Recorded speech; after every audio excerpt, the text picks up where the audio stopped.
Hey there, knowledge seekers. Today, we're embarking on a fascinating journey through Canada's economic landscape.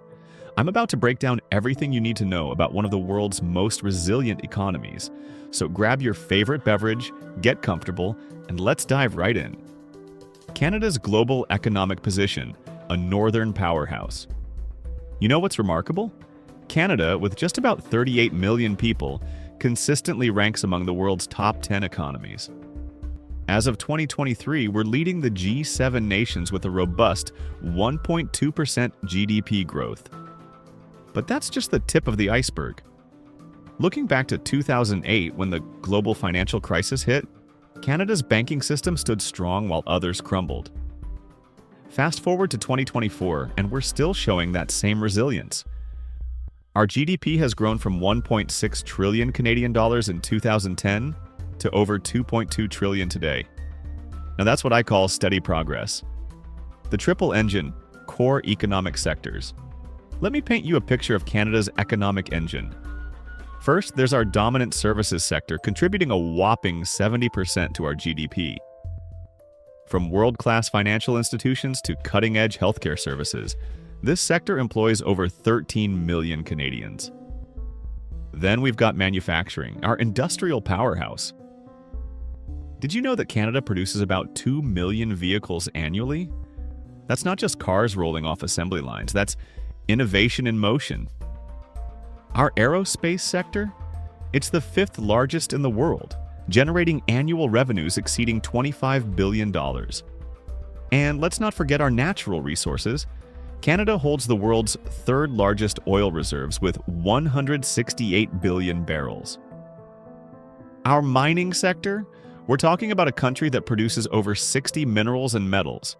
In 2022 alone, this sector contributed over $130 billion to our GDP.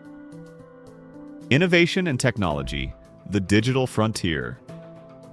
Here's where things get really exciting. Canada's tech sector is growing faster than our overall economy. Toronto alone added more tech jobs in 2022 than San Francisco. Our government has committed over $5 billion to innovation initiatives between 2022 and 2025. We're not just talking about standard tech here. Canadian companies are pioneering quantum computing, with investments exceeding $1 billion in the past 5 years. Our artificial intelligence hubs in Montreal, Toronto, and Vancouver are attracting global talent and billions in foreign investment. Immigration, the growth catalyst. Now, here's something fascinating about Canada's economic strategy. We're targeting to welcome 500,000 new immigrants annually by 2025. Why? Because immigration isn't just about cultural diversity. It's an economic powerhouse. In 2023, immigrants started 33% of all new businesses in Canada. They're filling critical labor shortages in healthcare, technology, and construction. Plus, international students contribute over $22 billion annually to our economy. That's smart economic planning.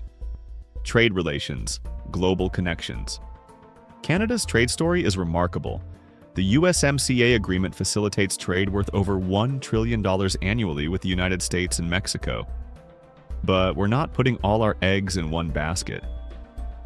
The Comprehensive Economic and Trade Agreement, CETA, with the European Union, opens doors to a market of over 450 million consumers. In 2022, our total trade volume reached $1.5 trillion. We're talking about everything from agricultural products to advanced technology. That's diversification in action. Housing market dynamics, challenges and opportunities. Let's talk about something that affects every Canadian, housing. The average home price in Canada peaked at $816,720 in February 2022. While prices have moderated, affordability remains a key challenge. In cities like Vancouver and Toronto, the average house price is still over $1 million. But there's more to this story. The construction sector employs over 1.5 million people and contributes about 7% to our GDP. The government has committed to building 3.5 million new homes by 2030.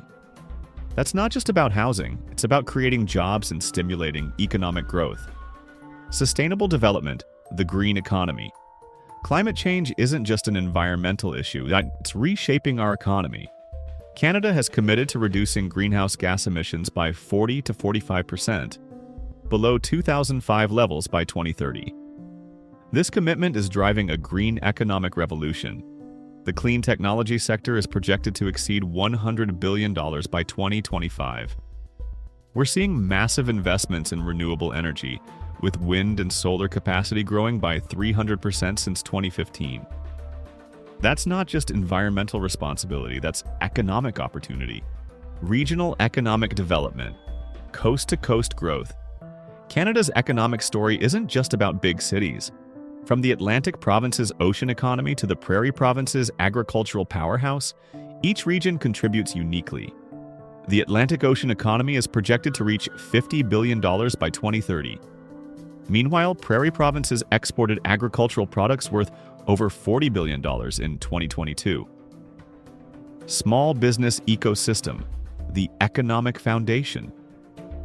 Here's a surprising fact. 98% of all Canadian businesses are small businesses. They employ over 10 million people and contribute about 50% to our GDP. In 2023, despite global challenges, Canadian small businesses created over 100,000 new jobs. Future economic prospects, the road ahead.